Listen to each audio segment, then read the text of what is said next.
didn't want to be president. I didn't want to be anything. I knew what I wanted to be since I could walk.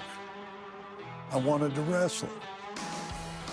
Born into a wrestling family, Terry Funk burst onto the scene with his brother Dory Funk Jr.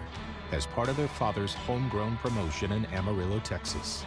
The Funks are legends. I've always looked up to Terry Funk. I love watching him work in the ring. I love the unpredictability.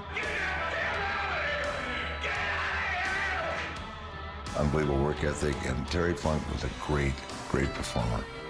I learned a lot from Terry Funk. Terry's rugged, no-nonsense style captivated the NWA audience, catapulting him to great success. Terry Funk has just achieved the NWA World Heavyweight Championship. I'm going to go ahead and prove to you people that I will be the finest champion that this world has ever seen. Terry's popularity captured the attention of Hollywood. You're a dead man. There is just one of me. Terry would continue to captivate audiences all around the globe. I am middle-aged and crazy like a fox. Making an impact in WCW, ECW, and WWE, where his matches with WWE Hall of Famer Mick Foley would pioneer the hardcore style. Terry was ahead of his time in the sense that he did things that nobody ever did before. These former foes would then go on to join forces, reaching ultimate triumph at WrestleMania 14. Terry Funk, Cactus Jack are the new tag team champions. Terry Funk is one of the nicest guys, one of the kindest guys. I feel fortunate. He had a way of bringing out the best in me.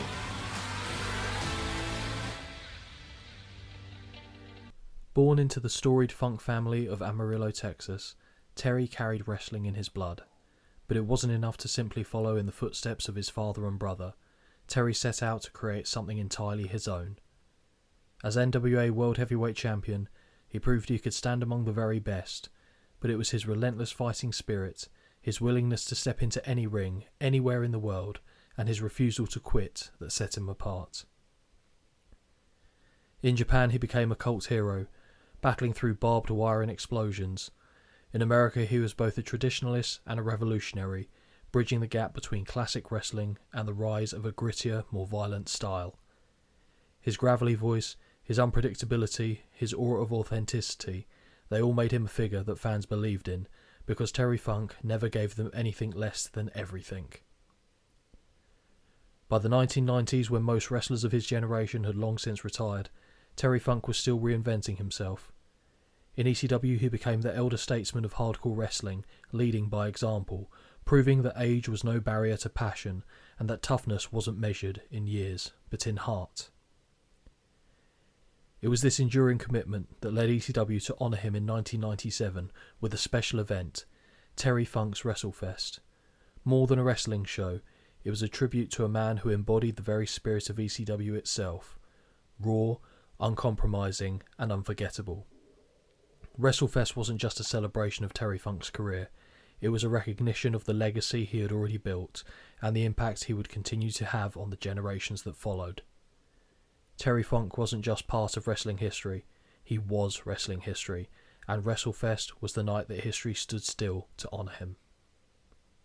Oh, hey folks, I'm WWE Hall of Famer Hacksaw Jim Duggan.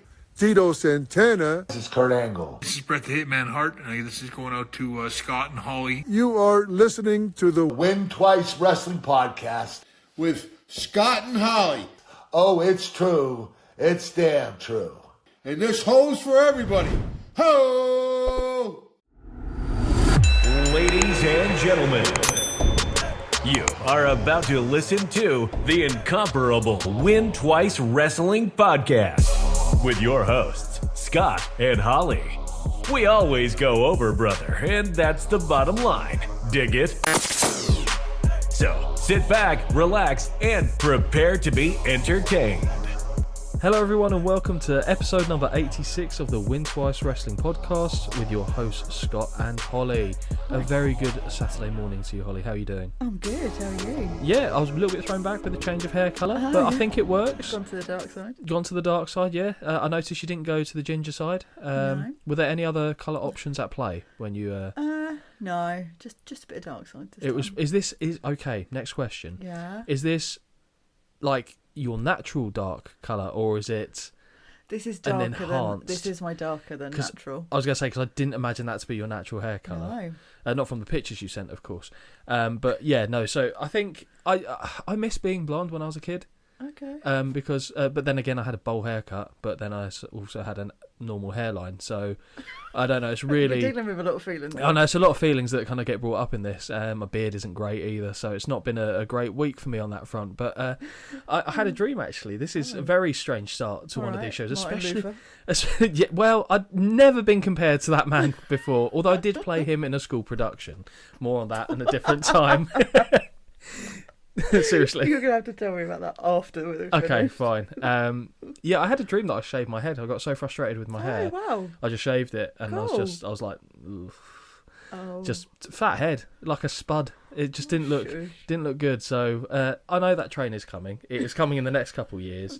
I'll have to get on board with it at the time. But yes, so we're all having feelings today. Oh, okay. And speaking of feelings, we did a similar kind of episode, although it was fresher at the time when Hulk Hogan passed, in terms of our kind of tribute show, as it were, or at least discussion points around what he meant in the world of professional wrestling.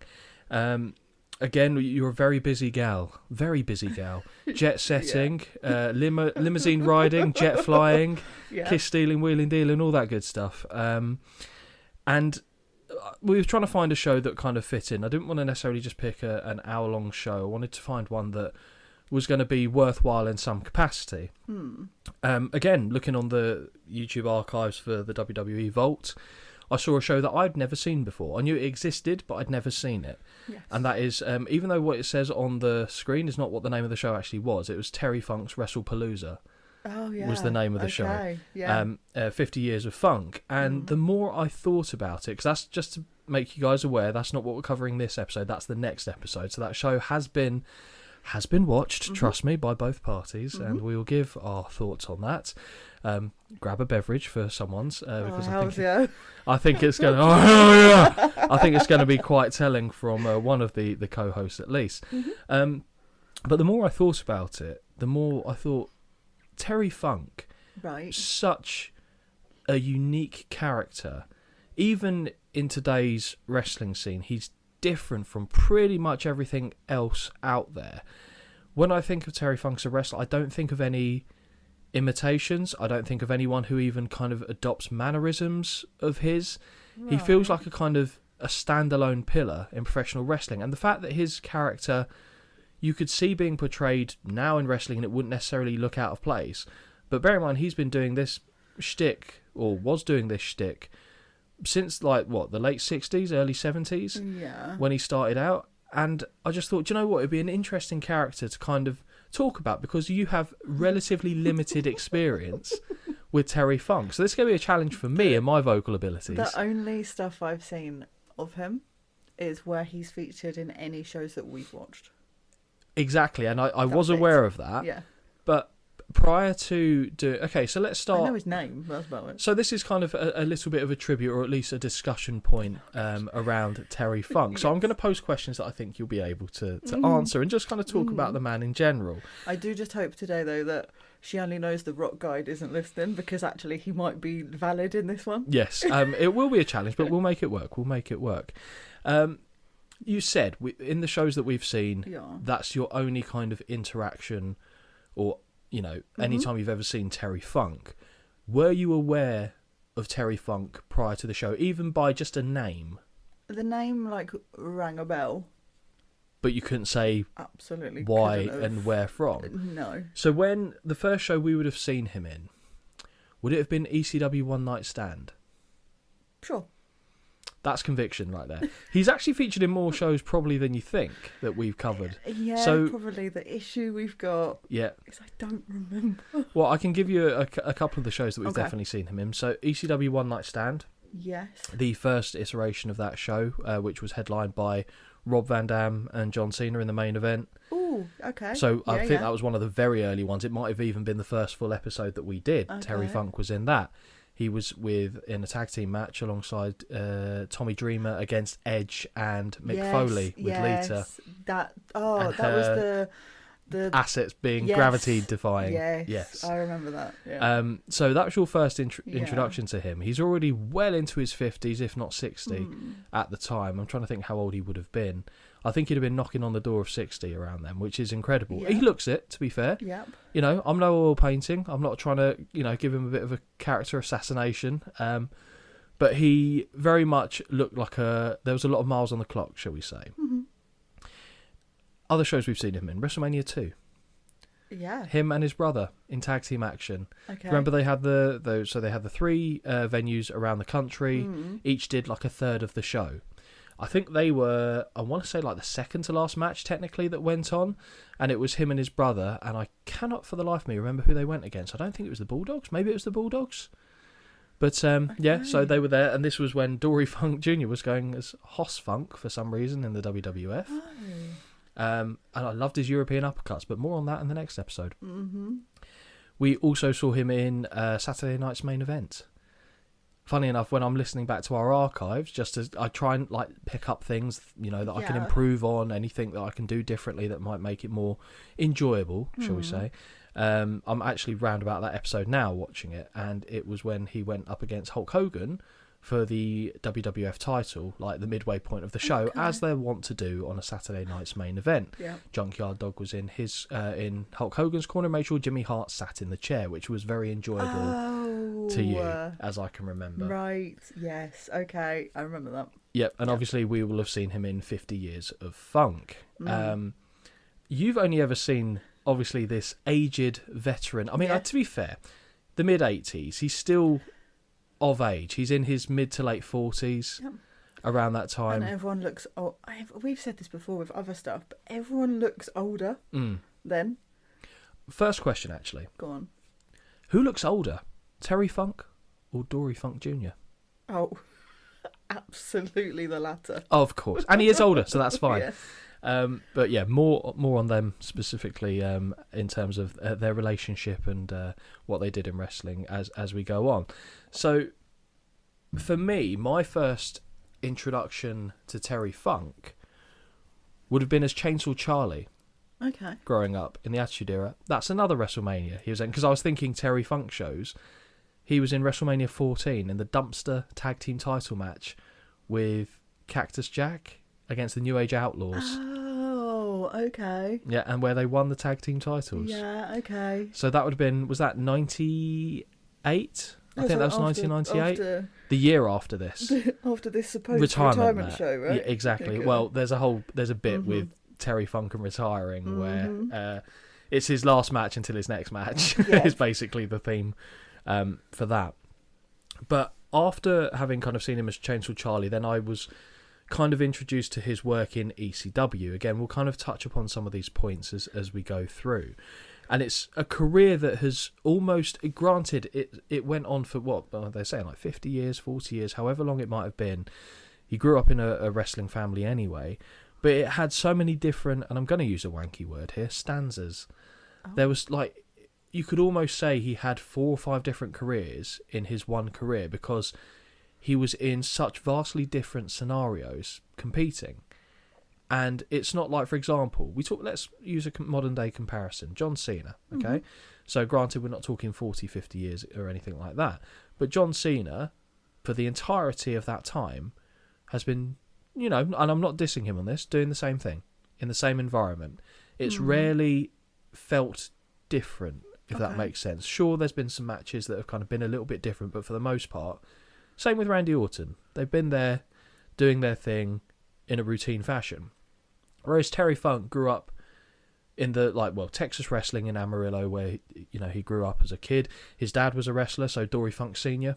Yeah. Obviously his elder brother, Dory Funk Jr., and obviously the NWA. So we've seen things about the NWA. I've explained how the NWA worked back in the day.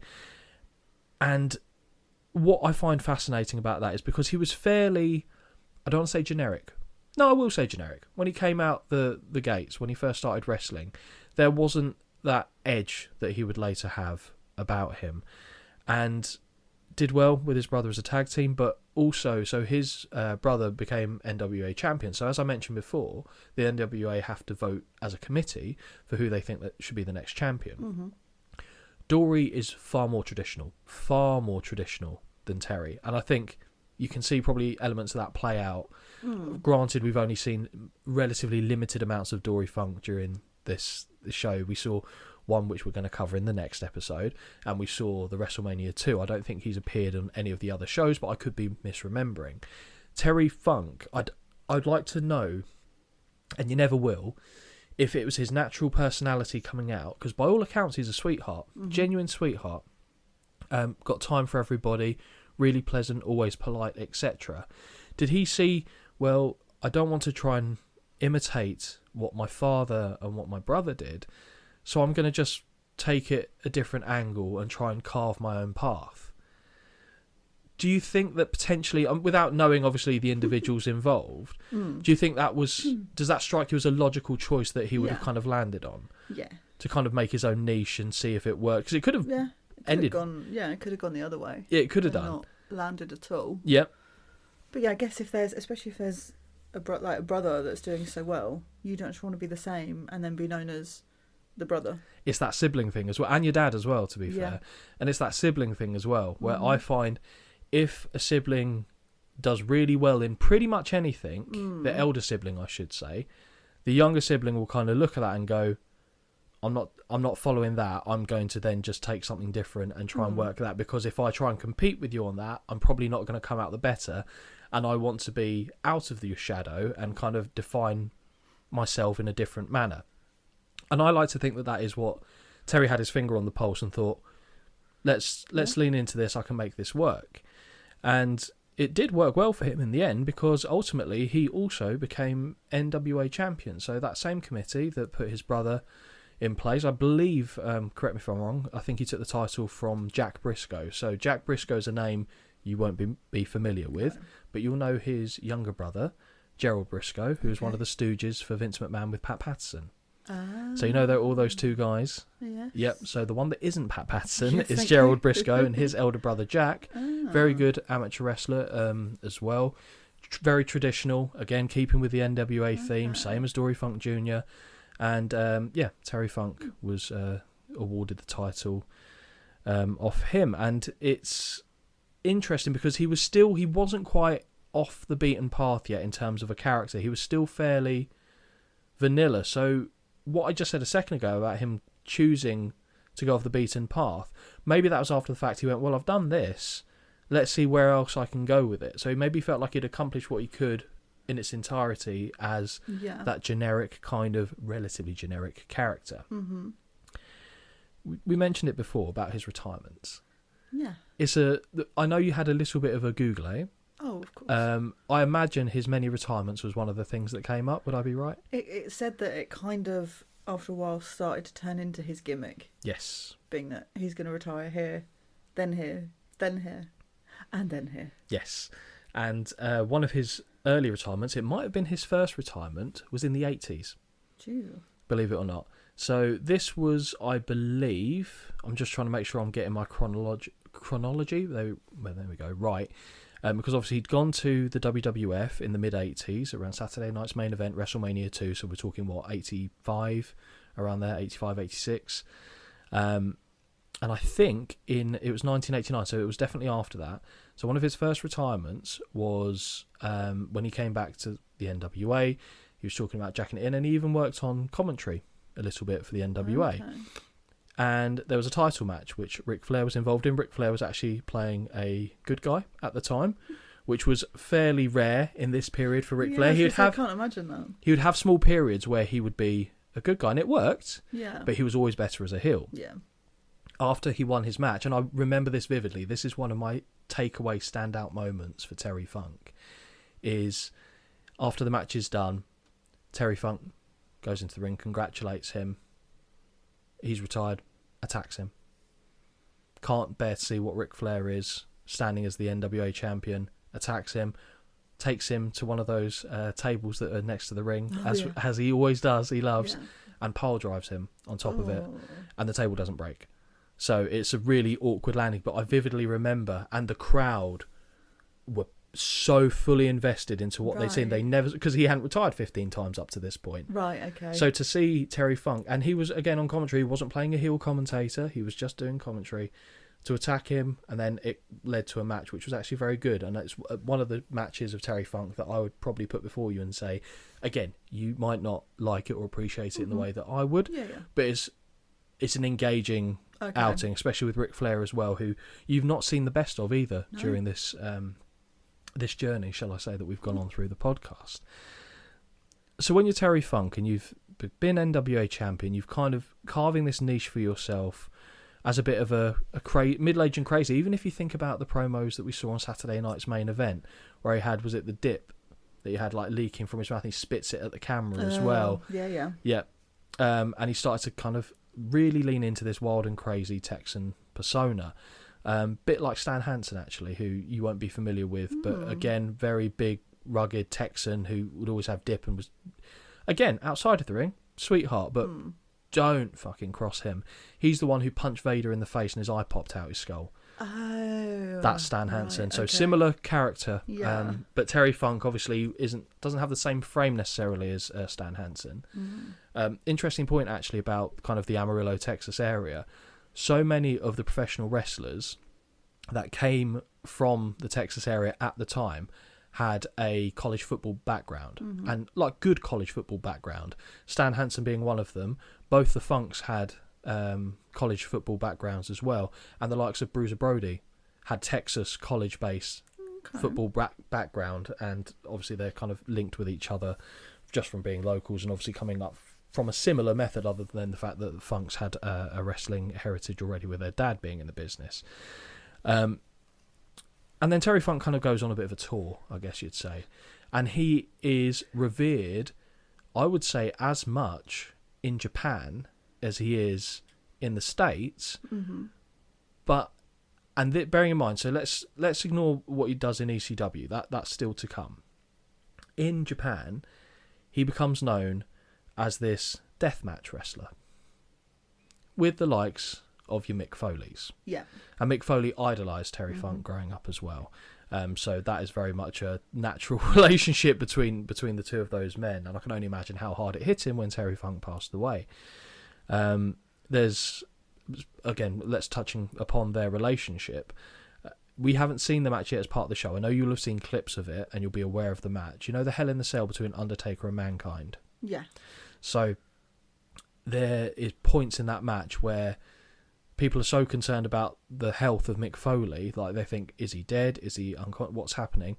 That Terry Funk, who was backstage, came out to the ring with the paramedics and to check on Mick, and bought him time by getting attacked by the Undertaker during the match, just to take some of the attention off Mick. And he got choke slammed out of his shoes and stuff. So you do see there, obviously Chainsaw Charlie as well with Mick Foley, etc.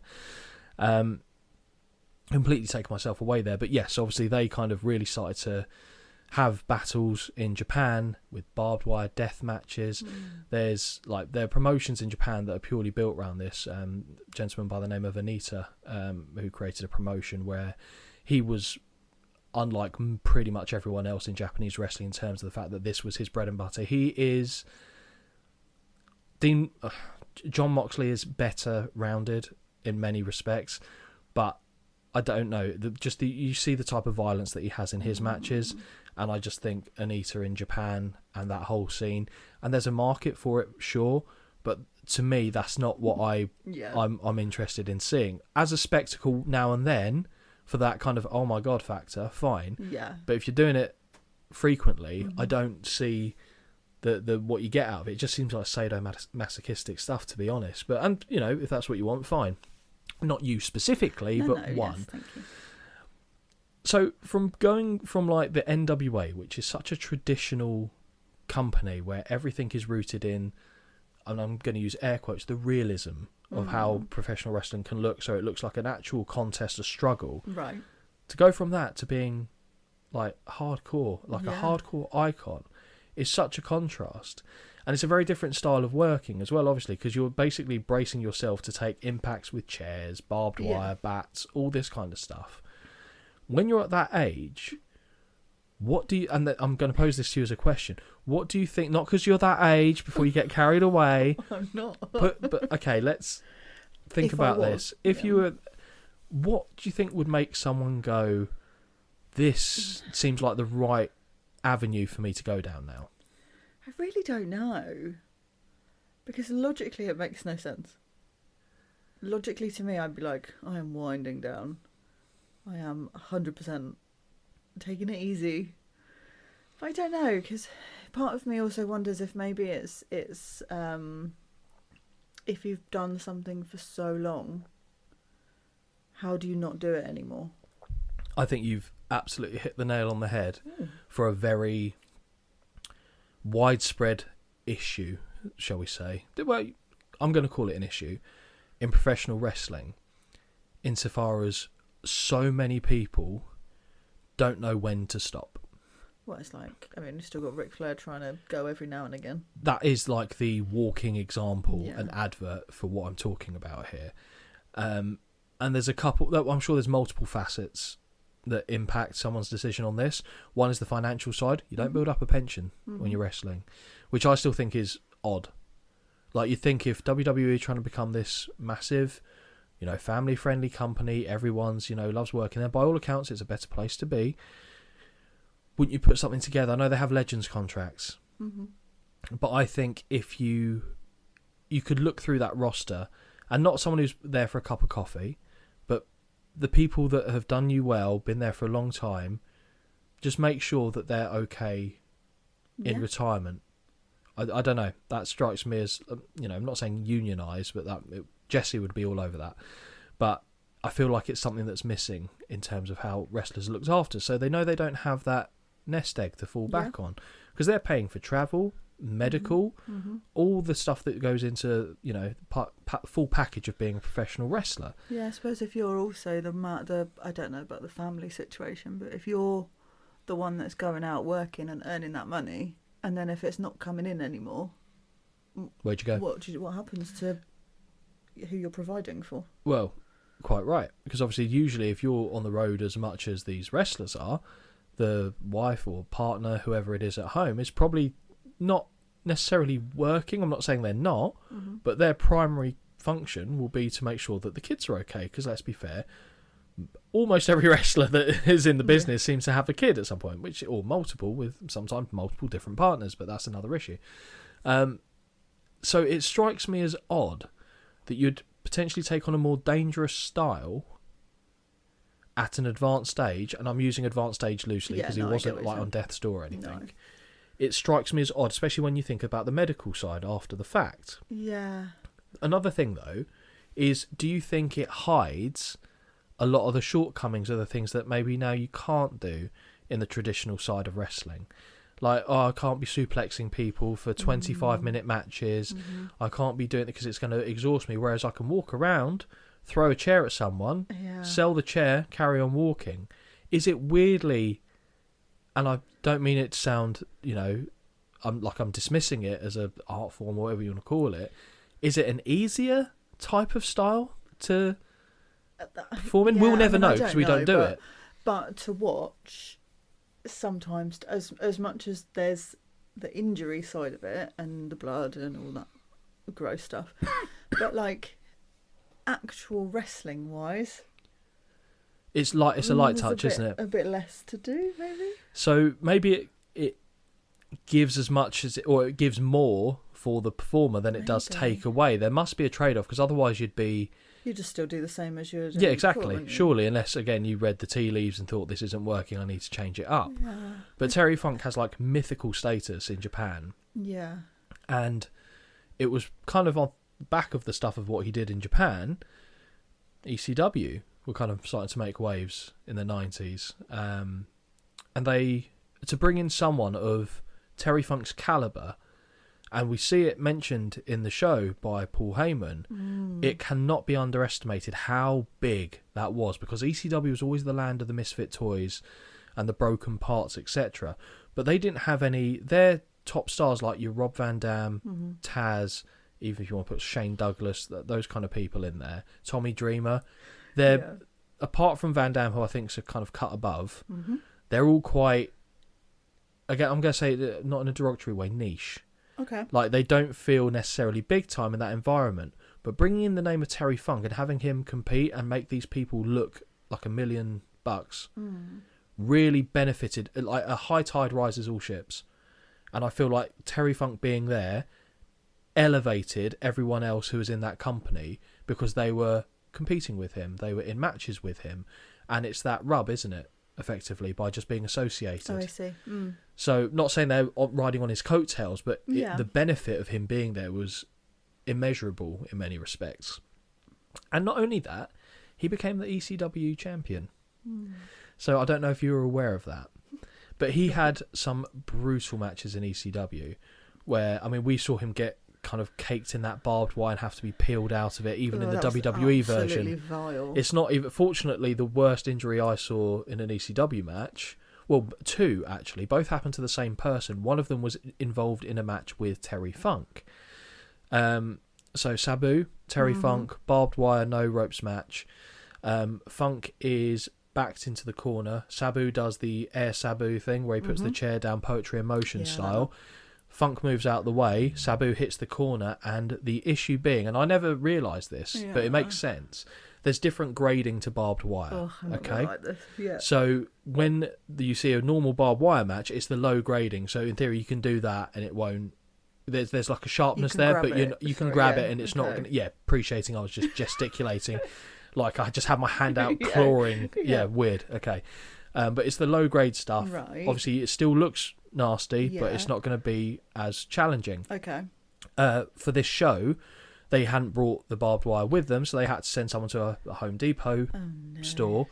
Didn't give them the guidance that, don't get the harsh grade stuff, get the lower grade stuff. So they just got what they saw. They saw it and went, well, we don't have time now to replace it. So it's I don't think it's, in terms of the gradient, I don't think it's the most dangerous, but it's certainly nowhere near as quote-unquote tame as what they would normally use. Sabu goes for the air Sabu, Funk moves out of the way, Sabu hits the corner, and you just see him kind of fall and the stuff sticks to him a bit. You don't think too much of it, you think that's going to suck. Oh, it's already making my skin go funny, The barb caught Sabu here, tore into his bicep, if I had one, into the bicep, I'll flex later, and it went right down to the point where you can see the bone. It was such a clean incision. It did bleed, but it was do you know what I mean? When it's so clean that it's almost not bleeding. Yes. Oh, and it was one of those. I don't want to see that ever. And Sabu was literally there with gaffer tape, just taping up his arm for the match to continue. But they got so entangled in it, they couldn't finish the match properly. And the pin, that he wasn't even pinned against the ground because they just couldn't do it because of how they were tangled up in it. And you could hear both men fully panicking as well, which was horrible. No, thank you. The other, just while we're on the topic, the other bad injury, and this was actually ties into how Chris Benoit got his nickname, was a match against, I think it was a tag team match, Sabu and Benoit were the two legal men at the time. Chris Benoit went to give him a, what's this move called, Holly? Yes, a flapjack.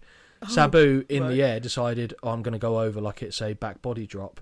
He didn't have the room to momentum, so he went to do it and spiked himself on his head and landed at an angle.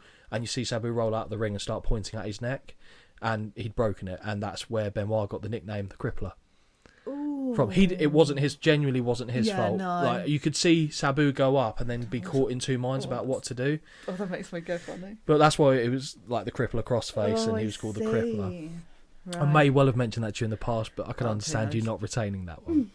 But yeah, so Terry Funk is now putting himself at grave bodily risk to better those around him and kind of still further adding layers to the legacy that he's kind of created, which is, like I said, such in stark contrast to what it used to be. Just think about the people that were around in this era that were the big names. When I say this era, let's talk about in the 80s. Okay. Tell me another person that comes anywhere near to the qualities and characteristics, personality traits that Terry Funk possesses. When you're looking at the likes of Hulk Hogan, nothing like it. Ric Flair, nothing like him. Dusty Rhodes, nope. It goes on and on. Paul Orndorff, Roddy Piper, Jake Roberts. Yeah. None of them Jake Roberts. Well, yeah, we'll get to the Snake Man in the next episode. I suppose there's no one out of that group of people that was as brutal, I guess. It's not even willing brutal, to but be as just, I don't know. It was just so gritty as well. There was something, it felt quite authentic. I guess you'd say the closest would be someone like a Stan Hansen, where there is that similarity. But Funk twisted it slightly differently, I think, whereas Hansen was a bruiser, whereas you looked at Funk and you're like, oh, you might actually be unhinged. Right. And it kind of just distinguished him from absolutely all of his contemporaries. And it's weird that even as he kind of, I don't want to say got tamer, his personality might have gotten a bit tamer, but his matches got a bit more barbaric. And it's, I just can't fathom a world, even at the age of he was 50, whatever it was, to be voluntarily doing that. And there's stories as well in ECW where he was partway through a match and he shouted out to Paul Heyman, he's like, I don't want to be doing this now, I want to get out. And Paul Heyman was at ringside going, please, Terry, please finish this, please get this match done. He went, oh, okay, and went back in the ring and finished the match. Right. Just from what his body was going through, he thought his eye was hanging out, and so it wasn't. But just all this kind of stuff. And as a person, you just have to wonder, and this is I don't know if I want to go down this avenue, but if he was all there mentally, do you have all your faculties? If that is, are you a glutton for punishment? What is it? I get what you're saying. I do also wonder if it's that grouping together of financial benefit, responsibility to look after other people, also not knowing anything else. So probably I mean, a lot of wrestlers, when they go from wrestling to doing nothing, it all goes tits up. Yeah, fair. But also still wanting to be relevant. I think that, again, is the last string to that bow. You've got to continuously be a bit more out there to kind of remind people of who you are. That's why sorry for punching the microphone there, but I think that is a really salient point that you've made. A lot of it, I think you could take away all the money, take away all the security that brings, and I think a lot of people struggle to get that adrenaline rush from anything else in life. And a lot of them have said this. Sense. Ric Flair said it. It makes sense. You've had that for so long. Then what do? You go back to chilling at home and watching daytime telly. And you see these veterans who should, by all accounts, should not be doing it anymore. Your time has come and gone. You had a great time, but it's done. Doing these smaller shows, shall we say, like in the county fairs or the school gyms, and it's just could it be seen as tarnishing? I'm not talking necessarily specifically about Terry Funk here, but do you think that is something that tarnishes that person? Because I think, in my opinion, it takes the shine away a little bit, doesn't it? It loses the luster of what they were, and it kind of makes you think, not that he ever needed to, but you didn't see Hulk Hogan going around and performing in these small-time shows. He'd make occasional appearances for things, but it was all well thought out. But money was obviously not the issue for the Hulk set. Yeah, it's weird, because I suppose when we talk about this, I know we're talking about Funk, but to me, the only real person at the moment that I can draw a comparison to is Flair, as in a sense that he is of age. And when I see him, I don't go, and I know this is just my opinion, so it's irrelevant, but I don't see not relevant him on this show. And go, but I don't see him and go, oh my god, it's Ric Flair. I go, oh god, it makes me feel a bit, not sad, but I'm like, oh, just look after yourself. Just be done. Do you know what it reminds me of? If we're talking about Ric Flair, it's you're going into a dog shelter. You're seeing all the excitable puppies, going, look what I can do this, and you've got this old doddery dog there that's going, oh, I can still bark with the best of them baby, and just like.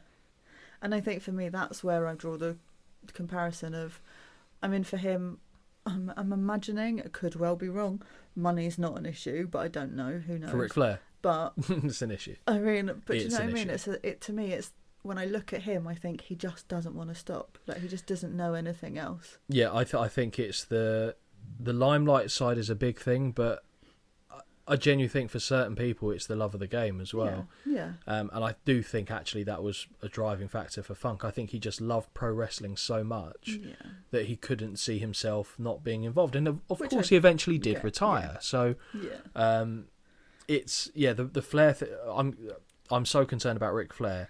Within the next 2 years, I just see him dying at an event or something really unfortunate, and that's going to be. There will be a tribute episode for Ric Flair. Put it that way. But yeah, Terry is similar in many respects. I know you said there was a correlation there loosely between the two, given their age and how they carry on. But I didn't have the same. There are a few times I did have concerns about Funk, and one of them being when I saw him try and moonsault off a ladder in ECW. But the rest of the time, I didn't feel like that. I didn't have the as well, at the other end of the spectrum, but he didn't make my heart sad. Okay. I also found it interesting. We'll go over it in more detail when we cover the Wrestlepalooza show that was put together and his legacy and in his name. Like to see a man such as Bret Hart speak in glowing terms, and Bret Hart is pretty forthright in talking about people he doesn't like. I mean, Goldberg can't wipe his ass without Bret Hart going into him on something. That's a story for another time. And Bret seemed genuine in that moment in the ring where he said, "I think he's the greatest wrestler to ever do it," and it's probably from the fact that he was so multifaceted, which is kind of what I'm getting back to. Yeah, and I think for a lot of people, I mean, not even just in our generation, but the younger generation, they didn't get to experience Terry Funk in the manner in which I think would allow him to be more revered for his work. Whereas, there's footage of what Terry Funk did when he was younger and in his prime, but it kind of differs from Hulk Hogan because Hulk Hogan was ubiquitous with wrestling. He was everywhere. So everyone, like from the age of... You're using a lot of long words today. Sorry, I've had... I was about to say I've had my cereal, but I haven't. But I get what you're saying. Yeah. It's more kind of, in pockets you'll see what Terry Funk did. Okay. And I just sat there as I was doing this show and I thought, I still feel like Terry Funk as a performer, as a person, because I don't know anyone that's got bad stories about him either, was so underappreciated, even for everything. And it seemed like that's in contrast to what we see at the show because they're talking about him like he's a god. Yeah. But that's in that particular environment on that one night. And a lot of people obviously do revere him highly. But I just feel like he was still underappreciated. Even with all that, he was underappreciated and undervalued. Was he the best wrestler? No, I'm going to say. But did he have a weakness? Not that I could see. Like, his promos were crazy, wild, off the cuff, but they felt genuine. Mm-hmm. They felt as genuine as someone like a Jake Roberts, whose promos are almost untouchable, in my opinion. Very different delivery styles, but they feel just as real, but from their own kind of delivery standpoints. And obviously we'll see, he will appear in other shows as we carry on doing this journey.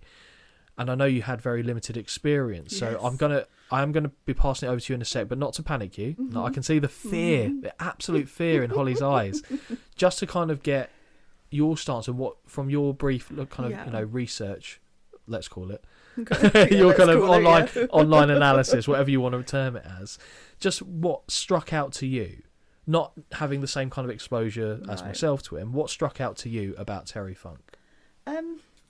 Yeah, I mean, like we've said, it's a bit different because this is one, like when we talked about Hogan, although I didn't know some of the history, I know who he is. Yep. And I know enough about him that I can kind of trundle along and make it make sense. But with Funk, for me, it's like I like wrestling, obviously, otherwise I wouldn't be here. But it's weird because when we watched the show that we're going to talk about, I looked on the comments on it. I never thought to do that. And so many people were like, this is amazing that this is up here. This is so good. It's like more funk stuff. And I was like, my God, people loved him or still do. And I was just a bit like, I feel like I've missed something. Because to me, it's like, I don't... This sounds a bit harsh and I don't mean it to, but I don't get it. Yeah, no, that's fine. From what I've seen, I don't understand the hype. Because A, I wasn't watching.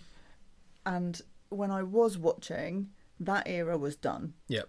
And even when he was in other companies or whatever, I wasn't watching those. Yep. So I feel like I've just missed like a massive... like all the comments just made me think, what am I missing? Does it kind of inflame you to want to see the stuff that people might be referring to? Yeah, maybe. Okay. And it's, I hate keeping going back to him because it's not about him, but it's similar to Flair. Like, I feel like I've only seen one, like, old Flair. Do you know what I mean? And same with Funk, actually. I've probably only seen this little segment of him, and it's like I'm definitely missing the wider piece. The wider, being able to go, oh, he went from this to this to this. Yeah. I get it. I get why people think he's such a big thing. To me, it's just watching a couple of episodes where he's featured and been like, oh, okay. And his style of wrestling also is not mine. You've only seen the hardcore exactly. stuff. Yeah, exactly. So, we'll get to it when we talk about it, but like when we watched that show, his match for me did nothing. Yeah. Yeah. Because it's not my sort of I'll give you my either. thoughts on that match as well, because it might not have been quite what I was anticipating, if I'm honest. So that is interesting, because I knew this was going to be a challenge insofar as you didn't have the same background knowledge that you would on like a Hulk Hogan. But I was more interested to see if anything that we discussed while we're talking about him and when we do the show as well, if there was anything that you kind of would latch onto. Like, I'm not expecting, even after you've had exposure to the full effect, shall we say, of Terry Funk, that you're suddenly going to be his number one fan. I don't think that will happen. Yeah. I think you'll potentially I think where you'll eventually land, having seen enough of Funk through the years, you'll go, I get it. Not for me. Yeah. But I get it. Oh, yeah, I can still appreciate it. Before I start posing the big questions, okay. The big questions. As long as it's not trivial, we're fine. There will be grading criteria at the end, so make sure you've done your swatting up. There are a lot of stories out there about Terry Funk, which are amusing. Mm-hmm. There's one particular one which always makes me smile every time I think about it. I'll mention another also ran, shall we say, insofar as when he was in Japan, after he just lost or had a bloody gruesome match covered in crap, he bows down to the fans and says, sorry for my face is ugly. It's a little thing like that that's just so endearing, isn't it? It's just like you can take yourself not seriously as well, and yet still be believably seen as a madman who's going to start throwing chairs at people's faces and asking for chairs to be thrown in your direction as well, which always causes concern. And that was also a famous scene in ECW about the chair throwing. We see a little bit of it at the Wrestlepalooza show. Right. He was in the ring and he's like signalling to the fans, throw chairs in. And a sea of chairs come flying into the ring, and he must have thought, oh my God, what have I done here? Because it's literally raining chairs down into the ring. The aim of the fans, spectacular. So many of them actually landed in the ring, it was unreal. Wow. But that's another defining Funk moment in my head, other than him pile driving Flair on the table. But the road schedule in the WWF, challenging, very challenging. Takes it out of the best of them. Look at Brock Lesnar. That's why he stepped away from WWF in the first place. He's like, I cannot do this schedule. Funk had a unique way of getting out of that situation. So the Double Cross Ranch, obviously, is where in Amarillo, Texas. He is a horse guy. He looks after horses. There was a there's one promo actually which I don't particularly like, and I don't know if I want to tell you, but I will because I've started it, where he's doing one of his mad promos at the camera, and bearing in mind he's fully gimmicked up for the promo as well, and he's got a horse with him which he's holding by the reins at the front. And as he's talking about him going crazy, he gets really animated and kind of smacks the horse here. Yeah. Like, I know horses can take like the side of the face, or kind of like the neck area, but I feel like in my head it was the face. Okay. And I thought he hit the horse pretty fucking hard twice, if I'm honest, and the horse kind of shakes off like, what the fuck was that? I remember seeing that going, oh, I don't like that. It fits in well with the mad character, but genuinely, again, he, horse guy, had proper full ranch and everything, etc. So obviously he loved his horses, and sadly in the mid-80s, one of them got on well. Yeah. And Vince was like, oh, where are you, pal? And he goes, oh, one of my horses is sick, Vince. I've got to go and look after him. I think he's going to die. And it's like, I think you should be at the show, pal. And he's like, no, I've got to go for the horse. And then and it just never comes back. So that's how he left the WWE. Genius. To the point where he kept that story. And then I think it was a show many years down the line, Vince went to him, how's your horse? And Terry's like, what? Like, I don't think you remember the bit that he told him. That is, I'm sorry, but that is comedy gold. It is amazing, isn't it? Apologies for both the Vince and the Terry Funk impression there. But yeah, the Terry Funk speaking voice is a bit weird, isn't it? A bit weird. But yeah, let's talk about some of the touch. I've got a list of questions here. I'm not going to do them all. But I'm going to post some interesting ones to you. And it's not necessarily specifically Terry Funk. You can kind of extrapolate a couple of them further. Okay. So the first one would be, how much do you think growing up in a wrestling family with obviously his brother and father, how did that shape Terry Funk's career? And would he have had the same or been the same without that legacy? Knowing what you know of him, do you think he still would have amounted to what he did? Probably. It's not hard, isn't it? Because it's like, for me, with anyone that's already in like a wrestling family, it's easier for them to get into it, but I feel like it's harder for them to prove that they're an individual. So, I mean, to be who he was, he had no choice but to be so different, I think. Okay. But, yeah, I don't know. Like, when I think about other wrestling, like, families, using air quotations, like, I feel like... Dudley boys. Obviously. I feel like it's the ability to get into wrestling is so much more open, but you've got to be the shit to make it. Like, so for me, like, it's so bad because I just keep name dropping the same people, but we'll go for a different flair. So Charlotte Flair. Yeah. Easier for her to get into wrestling. Harder for her to succeed. For her to prove herself, but she has. But then you've got the other side of it. I know where you're going with this. Rock's daughter, there it is. It's easier for her to just walk into a wrestling job, but she's awful. Yeah. And yes, that's my opinion. But she's horrendous. But unless you're outstanding, I feel like it's that harder, or unless you're so different to the legacy that is before you. Yeah, which I think Terry Funk is very much in that category. Mm-hmm. I think you've actually kind of danced around the second point, which I was going to say, about being born into the business. Do you think that made him more respected, or did it make that road tougher with the expectations that he had to live up to? Like, his brother became NWA champion. His dad was a legendary figure in wrestling.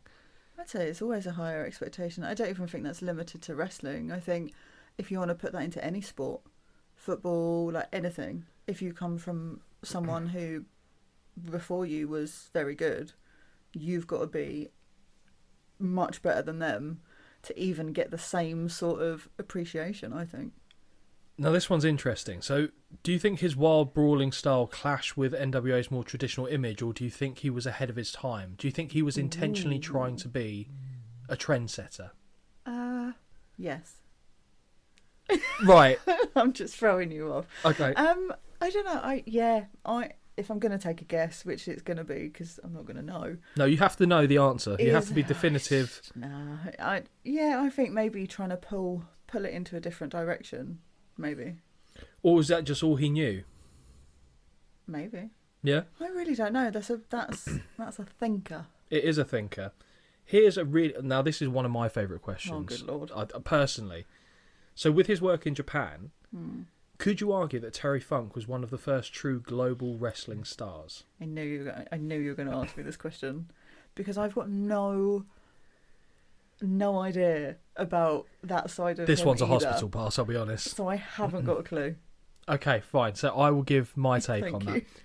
Whilst the NWA did tour all over the world, Terry Funk, it was always under the guise of the NWA in some capacity. Terry Funk did it for various different promotions.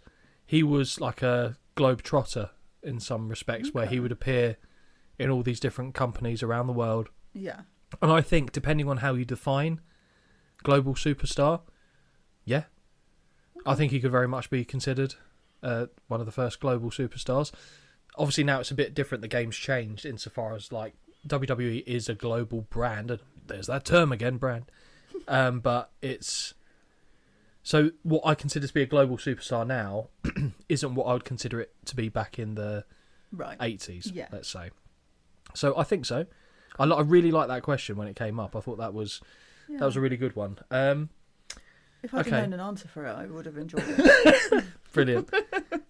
Do you think, without Terry Funk, ECW would have gained the credibility it did? Oh, Jesus. Bearing in mind, you know the talent pool they had there. Yeah, but there were some really good people there. I wasn't saying that as an insult. No, yeah, I don't know. I guess he pulls in a different crowd, and then you've got those people then watching this product. So I guess I don't know. Would the likes of so let's say ECW doesn't get Terry Funk. Let's live in that world. Right. So they've got the likes of Raven, Tommy Dreamer, Balls Mahoney, Rob Van Dam. Yay. Later on, Jerry Lynn. Do you think? But they also got the likes of, without Terry Funk. Okay. Yeah.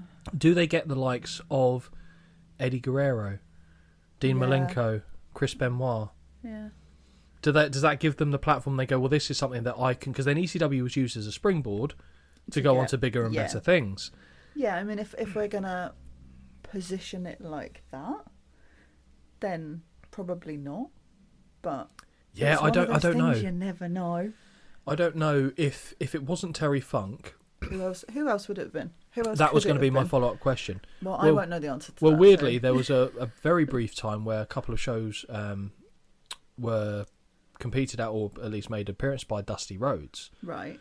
That was when he was in very financial. I think even Cody Rhodes has talked about when his dad was in a rough way financially, and Paul Heyman gave him something he could do to earn a bit of money. So he's always going to be grateful for what Paul Heyman did.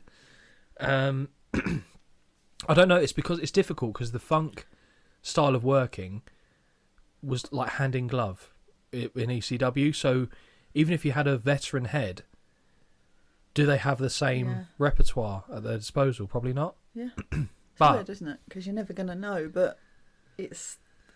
Yeah. It's interesting. That is a thought provoker, isn't it? It is. This one's difficult. Oh no. Because you won't know the answer to this, but I will put it out there and kind of give you my reasons for my answer. Cool. So I'm not expecting you to answer this one. Good. So out of all of his great feuds, who do you think best represents who Terry Funk was as a performer? Sorry, which of those feuds? It's as much as I want to say Mick Foley because of their long history of going back and forwards. A lot of that was more, as I said before, kind of the deathmatch style, which isn't my cup of tea personally. Yeah. So even though that was like a constant, shall I say, I really liked his stuff with Ric Flair. I was going to say, like, I don't know about it, but when I was doing my Googling, yes, a lot of comments that I was reading was all from people saying that was their favourite feud they had. From what I've seen, it's my favourite too. Yeah. I weirdly liked his tag stuff in the WWF at the time in the mid-80s, but it's not nearly as good as what he would go on to do with Flair, because that had... Again, to use that term, there's something that felt quite real about his feud with Ric Flair, and that's just a credit to both men and how they pulled it off. Yeah. So here's one. Oh, this is another thinker. Oh, no.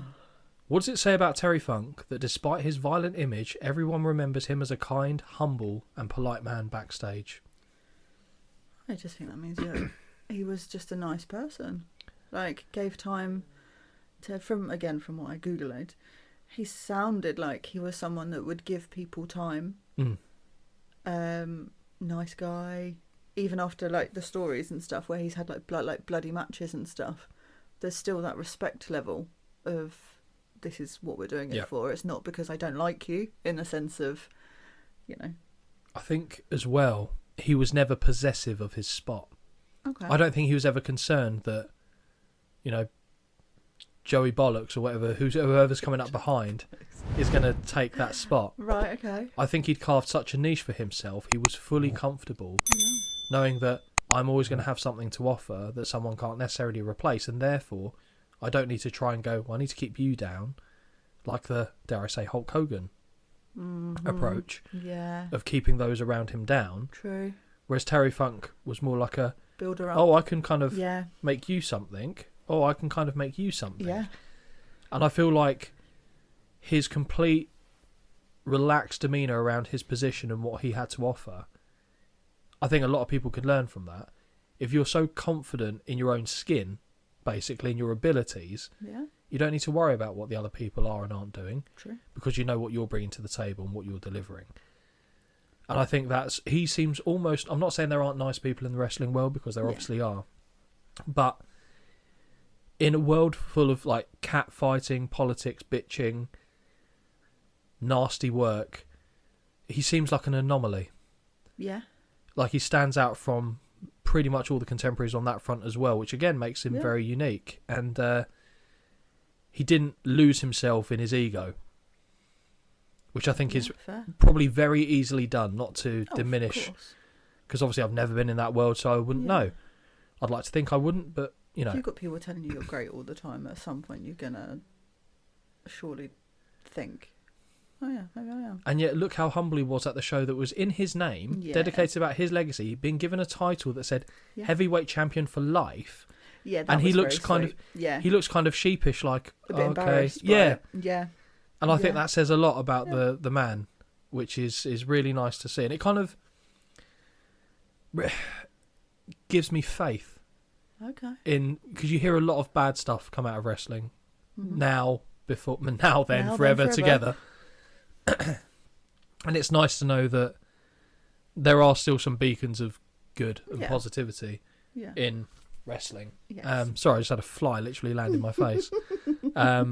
It's just nice to know that does happen. Yes. So that's really pleasing. I'm not going to talk about his forever chant, because it's just a man shouting forever, if I'm honest. And it's the final question that I want to leave you with, and we've mentioned it a couple of times, but I didn't get a definitive answer. Oh, good. Okay. So you're just going to ask again and hope I give you no, an but answer. I think there is. I think you'll be able to give one. I wouldn't give it to you if I didn't think you could. With his multiple retirements and comebacks, do you think that diminishes the Terry Funk legacy, or do you think it's part and parcel of just what Terry Funk was in professional wrestling? I guess it kind of, like I said, it kind of ended up being his gimmick, so it was a him thing. For me personally, the downside of it is, like, to me, when you retire, you're done. Yeah. Like you're done. Yeah. There's a reason why you're retiring. And yeah, I get that this happened, and then I don't actually know how many years later he did actually retire. But maybe like once or twice as a fluke, or this is too good to miss. Yeah. But then after a while, to me, it loses. It just loses they're actually not meant to be wrestling. Yeah. If you know what I mean. Yeah, I think for me, whilst it was very much kind of part of his thing that he started to do, the first few you kind of go, yeah, okay. Yeah. But then the more it happens again and again, you're not necessarily building your legacy, you're just coming back for whatever reasons. Yeah. And it doesn't feel worthwhile from a viewing standpoint. So I was fine with everything up until even his stuff at One Night Stand, weirdly. Quite like that, but anything he did after that, please stop. Yeah. That was the swan song for me, like an actual swan song that should have been adhered to, but not my business, obviously, for whatever reasons he came back. So I don't think it hurts his legacy, but I think you have to make that acceptance mentally that you're going to ignore the very tail end of it. Not that it necessarily diminishes it, but it just doesn't add to it. So as part of the whole Terry Funk package, I choose to exclude like the very tail end of the spot shows here and there. But in terms of his contribution to wrestling, and hopefully, even though I didn't necessarily do a chronological order of things that happened in his career, I bounced around some of the stuff that he has done and what he meant in the wider landscape. Obviously, you could talk about... There are people that could wax lyrical about it for hours on end, but that's not going to be something that's going to benefit you, to be quite frank. And I wanted to kind of make a case without showing you any footage or giving you any proper material as to understanding why Terry Funk was so important in professional wrestling. Yeah, I think having seen the show that we watch, I'm going to talk about, and other things that we've seen of him, and then for me, like doing the research, and actually it was more, rather than like proper websites for me, it was more other people's comments, like Reddit and you know, even the YouTube channel comments for me is more interesting sometimes because it's actual people's opinions. Yeah, that's good. But also, like when we talked about Hogan, I think it was so not easy, but like it's easier to go, oh, okay, so he was this, and you can see where that carries on even when he's not there. And let me say this, I don't think you'll agree, but I'm interested to get your opinion. After the research and after watching it, to me, right now, the closest comparison to him is not even to him, but to the style. Is what I think AEW is pushing for, because they do like John Moxley, like specifically. They take the hardcore stuff to me to an extreme that I don't like. Like it's just I'm just not. Give me blood and gore in a film, fine. I don't want to see it in a wrestling ring. But that is the closest comparison I can draw to it, and I don't like it. But weirdly, when I've seen it in this scenario, because it's not recent, because it was like years ago, it weirdly feels like it makes more sense. It's difficult as well, because if you see his stuff in Japan, it's primarily just that. It's different now in terms of like the creative side of how they go about doing it with as you said, like it's the John Moxley thing is the one that always comes to mind. Very different in many respects, but very similar in a lot of respects as well. Like I said, I mentioned earlier what my preference is for Terry Funk, and it's the stuff with Ric Flair. Cool. Because he was very good at doing a story-driven narrative, whilst having a good, believable contest that didn't necessarily have to have... Don't get me wrong, it got a bit wild, but that's a Terry Funk match. But it didn't have, okay, well, I'm getting a staple gun and, like, doing your nut to your thigh. And then, like, it's just, It's And when you see it all the time, you become desensitized to it as well. So in moderation, fine. But I understand what you say, but to me it's still more the deathmatch style, which and the issue that AEW are going to have is that every feud seems to have like a blow off that needs some sort of blood. A lot of blood, and that is a bit of a throwback way of booking. Like in the 80s, you'd have feuds that would always kind of lead to like a cage match. Or like a strap match or something where there would be like a definitive end to it. But now it's like we've got fucking butt plugs that have got dynamite in. And then if the match doesn't finish in 20 minutes, we're going to have fucking 7 arseholes. I don't know, I feel like they're always trying to push it too far, and we've kind of strayed off topic. But I just wondered if by what they're doing, you potentially thought they were kind of trying to bring it back effectively. I think it's not necessarily bring it back. It's always been there. I think it's just got mainstream, relative mainstream attention with it being readily available on AEW. And again, a little goes a long way for that stuff on me. Like I said, the odd match here and there I can stomach and be fine with. But when you've got like a show where you've got 4 different blood feuds all ending at the same time, you're like that you're competing with each other in a way that kind of lessens everything. Nothing gets time to breathe in that kind of stuff. And I think Terry Funk, you know, was a pioneer in many respects for that kind of stuff. I don't necessarily see it quite the same. I think it's a different animal. Maybe you could say that he was one of the formative things, but he couldn't compete. Obviously, the athleticism is a different world. But But you can certainly see his fingerprints on a lot of stuff in wrestling today. Whenever you kind of see a wild persona, my brain goes to a few people, whether it's Bruiser Brody or Terry Funk is usually one of the ones that comes up, Mick Foley being another one, depending on how it is performed. But yeah, like I said, I just wanted to take this opportunity to kind of give you what I thought were reasons as to why Terry Funk is revered. And like you said, you saw some of that in your research, which is really interesting and pleasing to see. So hopefully at some point when we get to see a younger Terry Funk, you might go, oh, okay. Yeah. Maybe still not for me, but I get it. Yeah. But yeah, so that was a little tribute piece, I guess, that we put together for Mr. Terry Funk, who passed away, I believe was it last year or the year before now? Time seems to be going so rapidly, it's genuinely a struggle to keep up with. But yeah, he will be missed in wrestling circles and seemed to greatly improve the lives of those around him, which cannot be understated. So thank you, Terry. That brings us to an end of this episode, Holly. I want to say I've had a good time. Well, I have had a good time. Hopefully everyone else has as well listening, and you'll tune in for the next episode where we'll be covering Terry Funk's Wrestlepalooza 1997. Goodbye. Bye. Until next time, this has been a Win Twice Wrestling production. Peace out.